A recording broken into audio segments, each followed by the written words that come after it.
Shalom Bapak Ibu, puji nama Tuhan, hari ini kita diberikan kesempatan kembali untuk kita dapat bersama-sama belajar tentang kebenaran firman Tuhan. Sebelum kita merenungkan firman Tuhan pagi hari ini, kita mau sama-sama berdoa. Mari kita berdoa. Kami mengucap syukur Tuhan buat kasih setia Tuhan yang begitu besar dalam kehidupan kami. Syukur kami panjatkan kepadamu Tuhan untuk segala yang Tuhan lakukan dalam kehidupan kami, sehingga kami anak-anak Tuhan di GPPS Bethlehem ini Tuhan boleh bertumbuh, karena kami senantiasa merenungkan firman-Mu siang dan malam dalam kehidupan kami. Berkatilah kami Tuhan, supaya pembelajaran kami pada saat pagi hari ini boleh berkenan di hadapan-Mu, dan kami boleh mempermuliakan Tuhan dalam kehidupan kami. Kami bersyukur untuk pagi hari ini Tuhan, hanya di dalam nama Tuhan Yesus kami sudah berdoa. Haleluya. Amin.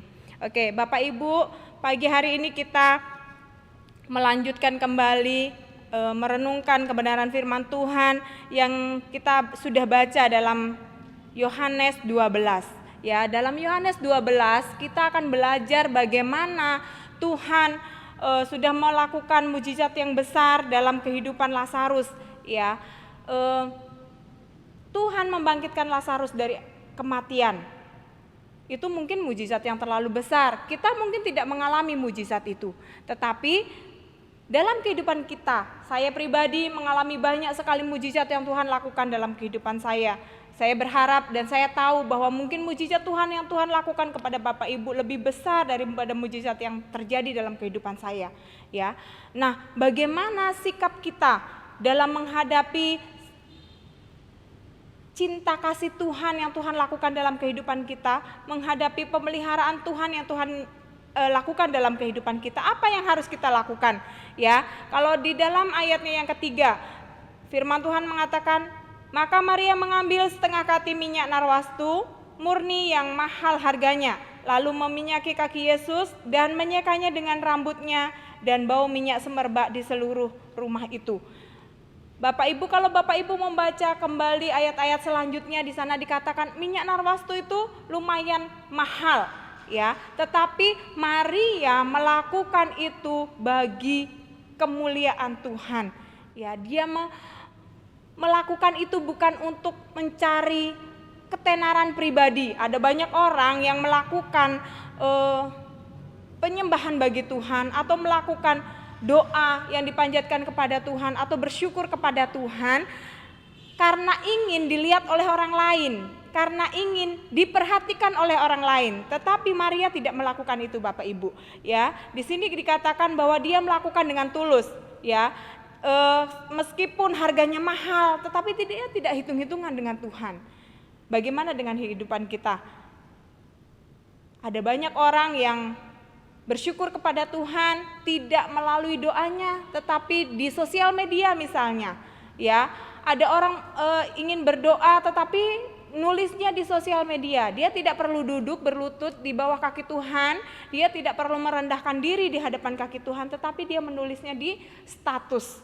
Nah, Tuhan ingin kita tulus memberikan syukur kita kepada Tuhan atas apa yang Tuhan berikan terhadap hidup kita. Bapak Ibu yang dikasihi Tuhan, dalam ayat-ayat selanjutnya juga Tuhan menjelaskan, firman Tuhan menjelaskan kepada kita bahwa tidak semua orang atau jemaat Tuhan atau anak-anak Tuhan diberikan anugerah atau diberikan kesempatan untuk bisa bersyukur kepada Tuhan atas apa yang Tuhan lakukan dalam kehidupan kita. Ya, Tuhan katakan bahkan sekalipun Tuhan melakukan banyak mujizat, tetapi banyak orang yang nggak ada respon. Ya, sekalipun Tuhan melakukan yang terbaik dalam kehidupannya, tapi banyak orang yang biasa aja, ya, tidak mengena dalam hatinya. Nah, yang Tuhan inginkan dalam kehidupan kita orang percaya adalah kita melakukan atau kita bersyukur kepada Tuhan dengan sepenuh hati kita. Tidak ingin dipandang oleh ibu gembala, tidak ingin dipandang oleh diakan-diakan yang ada di gereja, ya. Kita ingin melayani Tuhan dengan kesungguhan hati kita, tidak memandang apapun, ya. Tulus kita mau berikan yang terbaik kepada Tuhan. Nah, dalam ayat selanjutnya juga Tuhan mengatakan dalam ayat yang ke-25, barang siapa mencintai nyawanya, ia akan kehilangan nyawanya. Tetapi barang siapa yang tidak mencintai nyawanya di dunia ini, ia akan memeliharanya untuk hidup yang kekal. Ayatnya yang ke-26, barang siapa melayani aku, ia harus mengikut aku, dan di mana aku berada, di situ pun pelayanku akan berada. Barang siapa melayani aku, ia akan dihormati Bapa. Jadi kehormatan itu, Bapak Ibu, diberikan oleh Bapa di surga. Kita tidak perlu mencari kehormatan itu di dunia ini, ya. Tidak perlu kita ketika kita memuji Tuhan, ketika kita renungkan firman Tuhan, atau ketika kita mau memberikan persembahan, ataupun kita akan mendapatkan mujizat lalu kita bersyukur kepada Tuhan, tidak perlu orang lain tahu, ya, tidak perlu halayak tahu. Terkadang memang mungkin kita kepingin, tetapi jangan dijadikan alasan bahwa kita melakukan itu karena orang lain harus tahu apa yang terjadi dalam kehidupan saya, karena orang lain harus tahu ketika saya memberikan sumbangan kepada orang-orang miskin, karena orang lain harus tahu ketika saya diberkati Tuhan, karena orang lain harus tahu ketika saya berdoa Tuhan jawab doa saya, ya. Yang Tuhan inginkan dalam kehidupan kita adalah kita sungguh-sungguh memberikan yang terbaik kepada Tuhan, tulus, ya, memberikan yang tulus kepada. Kalau Tuhan saja mengatakan barang siapa mencintai nyawanya, ia kehilangan nyawanya. Hidup kita bukan tentang siapa kita. Hidup kita ini hanya titipan Tuhan. Oleh sebab itu, Tuhan ingin kita memberikan yang terbaik kepada Tuhan. Apa yang harus kita banggakan dalam hidup kita? Semua yang ada dalam diri kita, semua yang ada dalam kehidupan kita, itu hanya titipan, ya. Ketika kita melayani Tuhan, maka Tuhan sendiri katakan barang siapa melayani aku, ia dihormati Bapa, ya. Dengan tegas Tuhan mengatakan bahwa siapa yang melayani aku, ia dihormati Bapa. Kehormatan yang semacam apa yang Bapak Ibu inginkan, ya? Apakah tidak lebih berharga ketika Bapa sendiri yang memberikan kehormatan itu bagi kita? Nah, kenapa sih kita harus memberikan yang terbaik? Kenapa sih kita harus melayani Tuhan dengan sungguh-sungguh? Tuhan katakan bahwa dalam ayat yang 35 dikatakan hanya sedikit lagi, waktu lagi terang ada di antara kamu.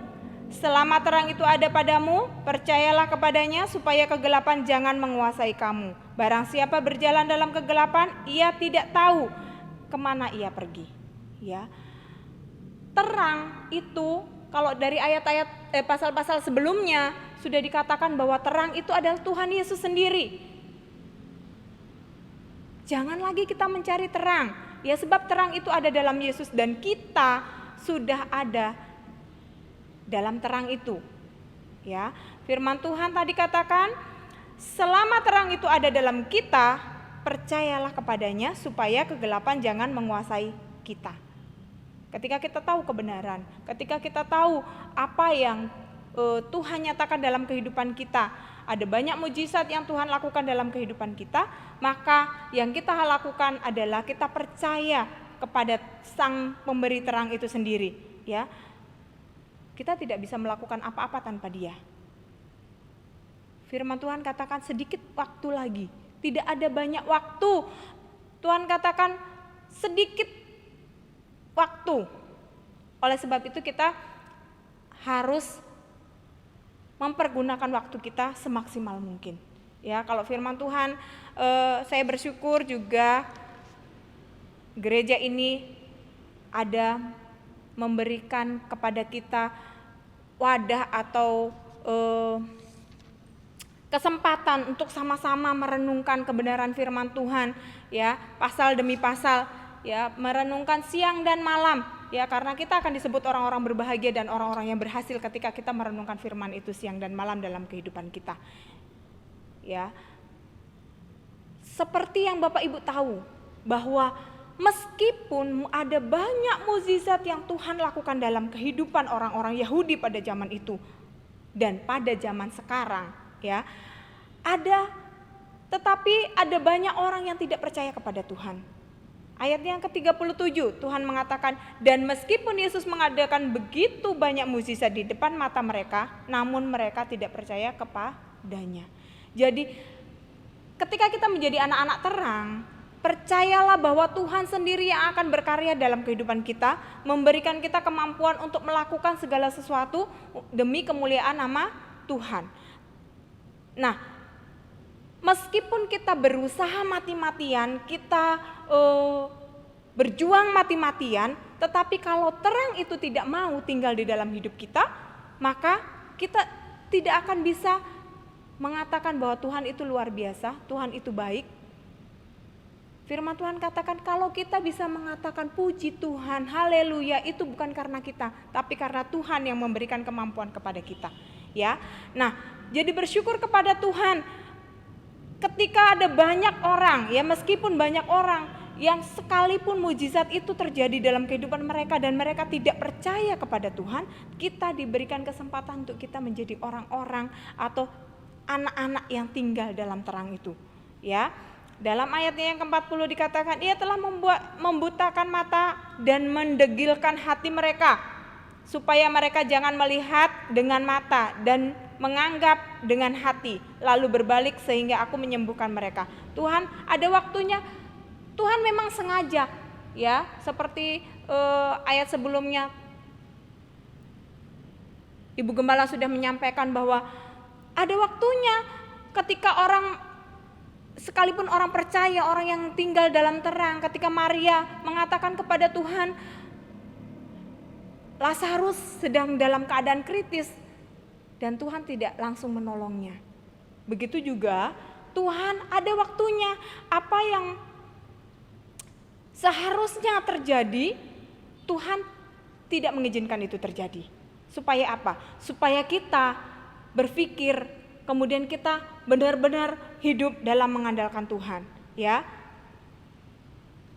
kalau kita lebih suka, ya, kehormatan dari manusia, maka Tuhan tidak menghormati kita. Sekarang pilihan ada di tangan kita. Kita mau kehormatan yang dari Tuhan atau kita memilih kehormatan yang diberikan oleh manusia. Kehormatan yang diberikan oleh manusia itu terbatas. Ketika dia senang kepada kita, maka dia akan memberikan like kepada kita. Tetapi ketika kita tidak menjadi orang yang disenangi, maka dia akan mungkin, kalau bahasa kerennya kita di-unfollow, ya. Kita nggak lagi menjadi orang-orang yang kesukaan mereka, kita nggak lagi dihormati oleh mereka, ya. Itu hanya tergantung kepada mereka. Tetapi kehormatan yang diberikan oleh Tuhan kepada kita itu adalah selama-lamanya, ya. Selanjutnya dalam ayatnya yang ke-44, Tuhan Yesus juga berkata, barang siapa percaya kepadaku, ia bukan percaya kepadaku, tetapi kepada Dia yang telah mengutus aku. Dan barang siapa melihat aku, ia melihat Dia yang telah mengutus aku. Aku telah datang ke dalam dunia sebagai terang, supaya setiap orang yang percaya kepadaku jangan tinggal di dalam kegelapan. Dan jikalau seorang mendengar perkataanku tetapi tidak melakukannya, aku tidak menjadi hakimnya, sebab aku datang bukan untuk menghakimi dunia, melainkan untuk menyelamatkannya. Nah, firman Tuhan jelas mengatakan bahwa barang siapa percaya kepadaku, dia bukan hanya percaya kepada Tuhan Yesus, tetapi dia juga percaya kepada Bapa. Bapa adalah Sang Pencipta kita. Dan barang siapa melihat aku, ia melihat Dia yang telah mengutus aku. Apa sih keuntungan kita ketika kita percaya kepada Dia, kita melihat Dia, kita mengagungkan namanya, ya? Maka Tuhan sendiri yang akan memberikan kepercayaan itu, Tuhan sendiri akan berikan berkat-berkat itu. Dan barang siapa melihat aku, ia melihat Dia yang telah mengutus aku. Aku telah datang ke dalam dunia sebagai terang, supaya setiap orang yang percaya kepadaku jangan tinggal di dalam kegelapan. Kalau kita sudah menjadi anak-anak terang, maka kita tidak lagi tinggal dalam kegelapan. Mungkin mukjizat yang dilakukan Tuhan bagi Lazarus tidak terjadi dalam kehidupan saya, tidak terjadi bagi kehidupan Bapak Ibu, tetapi dalam kehidupan sehari-hari kita masih bisa bernafas dengan gratis, kita masih tidak mengalami kekurangan, tidak kelaparan. Itu berkat Tuhan yang luar biasa yang Tuhan nyatakan dalam kehidupan kita. Kita tidak sakit, di mana banyak orang sakit mengeluh, kita tetap dalam keadaan yang baik karena pertolongan Tuhan, ya. Nah, Tuhan katakan bahwa pertolongan Tuhan itu nyata dalam kehidupan kita. Ketika kita mendengar firman Tuhan, respon apa yang kita lakukan? Apakah kita melakukan yang terbaik? Apakah kita hanya merenungkan, membaca firman Tuhan aja kemudian kita nggak merenungkan? Atau kita membaca firman Tuhan aja kemudian kita merenungkan siang dan malam dan tapi kita tidak melakukan? Firman Tuhan katakan, dan jika seorang mendengar perkataanku tetapi tidak melakukannya, aku tidak menjadi hakimnya. Sebab aku datang bukan untuk menghakimi dunia, melainkan untuk menyelamatkannya.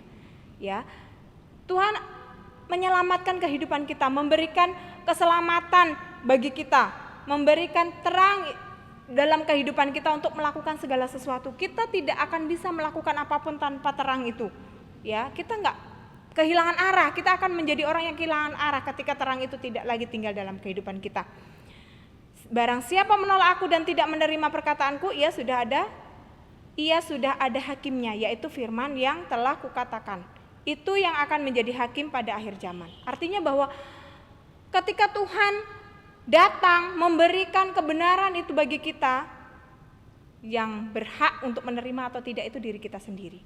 Itu sebabnya Tuhan katakan, ketika saat ini saya datang kepadamu lalu kamu menolak terang itu, maka suatu saat penghakiman itu akan dilakukan oleh Bapa sendiri. Ya, firman Tuhan sendiri yang akan menghakimi kita. Ya, ada banyak larangan, ada banyak peringatan yang sudah kita baca dalam Alkitab itu, dan itu akan menjadi hakim bagi hidup kita, ya. Tetapi ketika kita merenungkan firman Tuhan, kemudian kita menerima perkataan Tuhan, maka dan melakukan itu dalam kehidupan kita, maka percayalah bahwa Tuhan sendiri yang akan memberikan jalan keluar bagi setiap pergumulan dalam kehidupan kita, ya. Sebab aku berkata-kata bukan dari diriku sendiri, tetapi Bapa yang mengutus aku, dialah yang memerintahkan aku untuk mengatakan apa yang harus aku katakan dan aku sampaikan, ya. Tuhan saja yang punya kuasa, Tuhan saja yang diutus oleh Tuhan sebagai anaknya, ya. Bahkan Dia adalah Allah sendiri mengatakan bahwa Dia sangat menghargai Bapanya, ya. Sebab aku berkata bukan dari diriku sendiri tetapi Bapa. Siapa kita? Kita bukan siapa-siapa Bapak Ibu. Oleh sebab itu saat pagi hari ini yang harus kita lakukan dalam perenungan firman Tuhan pagi hari ini adalah, yang harus kita lakukan adalah satu, yaitu tulus, ya. Kita tulus mengasihi Tuhan dengan sepenuh hati kita, dengan sekuat jiwa kita. Kalau kita tulus, maka Tuhan sendiri yang akan memberikan kehormatan bagi kita, ya. Siapakah kita? Pagi hari ini firman Tuhan menanyakan bagi kita, kita bukan siapa-siapa. Oleh sebab itu kita perlu terang Tuhan, dan kita mau melakukan yang terbaik bagi Tuhan. Satu hal yang kita harus lakukan tadi adalah tulus, ya, melakukan yang terbaik buat Tuhan, bukan karena rekayasa, bukan karena ingin dilihat orang lain, tetapi karena kita memang mau melakukan bagi Tuhan. Ya, biarlah firman Tuhan memberikan kepada kita senantiasa kekuatan, ya, memberikan kepada kita senantiasa kehormatannya bagi kita, sehingga setiap kita tidak perlu lagi mencari muka kepada orang lain, mencari muka dimanapun kita berada, mungkin di tempat kerja dan dimanapun, tetapi berkat Tuhan akan melimpah ke dalam hidup kita ketika kita percaya dan kita mau melakukan yang terbaik bagi Tuhan, ya. Biarlah firman Tuhan mengingatkan kepada kita untuk kita sama-sama belajar. Pagi hari ini bukan karena saya lebih pintar kemudian saya mengatakan ini kepada Bapak Ibu Saudara, tetapi kita mau sama-sama belajar untuk merenungkan kebenaran firman Tuhan, supaya firman itu boleh menjadi rema dalam kehidupan kita. Biarlah firman Tuhan pagi hari ini juga mengingatkan kepada kita untuk kita senantiasa bergantung kepada Tuhan. Kalau ada terang dalam hidup kita, maka kita mau pergunakan terang itu untuk berjalan menuju kehidupan yang lebih baik. Biarlah terang itu mengarahkan kepada kita supaya kita semakin hari semakin baik. Ya, biarlah firman Tuhan pagi hari ini juga memberikan kepada kita satu kekuatan supaya kita tetap bergantung kepada Tuhan dalam segala situasi kehidupan kita. Ya, amin. Firman Tuhan saat pagi hari ini, kiranya apa yang sudah kita renungkan pagi hari ini boleh menjadi berkat dalam kehidupan kita. Mari kita sama-sama berdoa. Kami bersyukur Tuhan untuk kasih setia Tuhan yang begitu besar dalam kehidupan kami. Siapakah kami Tuhan sehingga Engkau mau tinggal di dalam hidup kami? Siapakah kami Tuhan sehingga Engkau mau menerangi kehidupan sehingga kami tidak berjalan dalam kegelapan? Berikan kepada kami ketulusan hati Tuhan supaya kami boleh melakukan yang terbaik bagi Tuhan, bukan untuk hormat kemuliaan pribadi kami Tuhan, tetapi hormat kemuliaan nama-Mu Tuhan. Karena kami percaya ketika kami melakukan dengan sungguh-sungguh dan kami mau dengan tulus melakukan yang terbaik bagi Tuhan, maka Tuhan sendiri yang akan memberikan kehormatan bagi kami. Biarlah setiap apa yang kami lakukan boleh berkenan di hadapan Tuhan. Bimbing kami, ampuni kami atas setiap kesalahan dan dosa dan pelanggaran kami, supaya semakin hari kami boleh semakin baik, karena kami boleh menjadi orang-orang yang taat kepada Tuhan dan terang Tuhan mengarahkan kami ke jalan yang baik ya Bapa. Kami bersyukur buat hari ini, biarlah firman Tuhan boleh senantiasa menolong dan menuntun kehidupan kami hari lepas hari. Kami bersyukur hanya di dalam nama Tuhan Yesus, haleluya, amin.